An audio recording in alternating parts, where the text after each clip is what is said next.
Hello, I'm Brigantia Blackbird of the Blackbird Grimoire.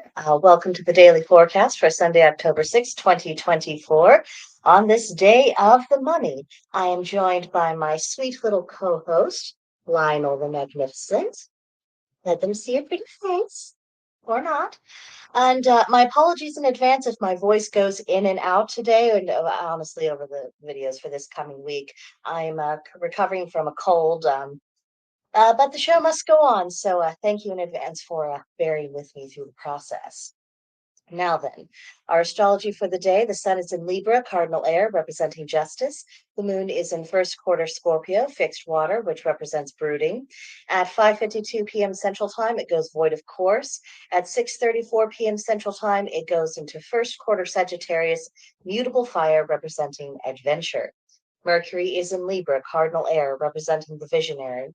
Venus is in Scorpio, fixed water, representing passion. Mars is in Cancer, cardinal water, which is seeking security. Jupiter is in Gemini, mutable air, representing questing. Saturn is retrograding in Pisces, mutable water, which is to redefine dreams. Uranus is retrograding in Taurus, fixed earth, representing rebellion. Neptune is retrograding in Pisces, mutable water, which is spiritual awakenings. And Pluto is retrograding in Capricorn, cardinal earth, representing transformations. For the retrograde reminders, Saturn is about reclaiming authority. Uranus is reconsidering how you rebel.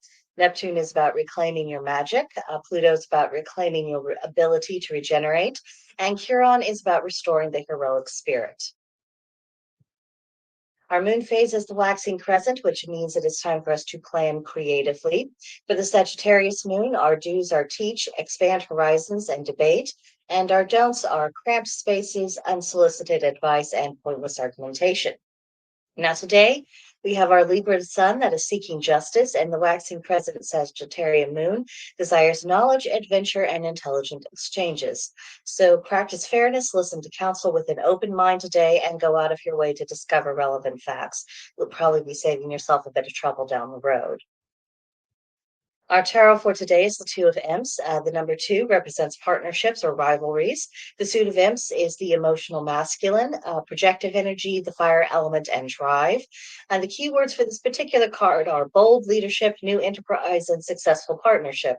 But the successful partnership, as evidenced by the larger imp kind of holding the two smaller imps by the scruffs, suggests that there might be a need for mediation, or there could be a few bumps in the road before you really figure out how things are going to work smoothly between yourself and your partner and whatever enterprise you're undertaking. So just be aware that all kinds of partnerships. It isn't about one person getting their way all the time. It is about the give and take. That's kind of the natural ebb and flow of relationships. So try to be flexible today. Oh, we're going to get through this, gang. Today, the Celtic Triad reads: three things one who is prudent will not show: the bottom of their purse, the bottom of their knowledge, and the bottom of their heart.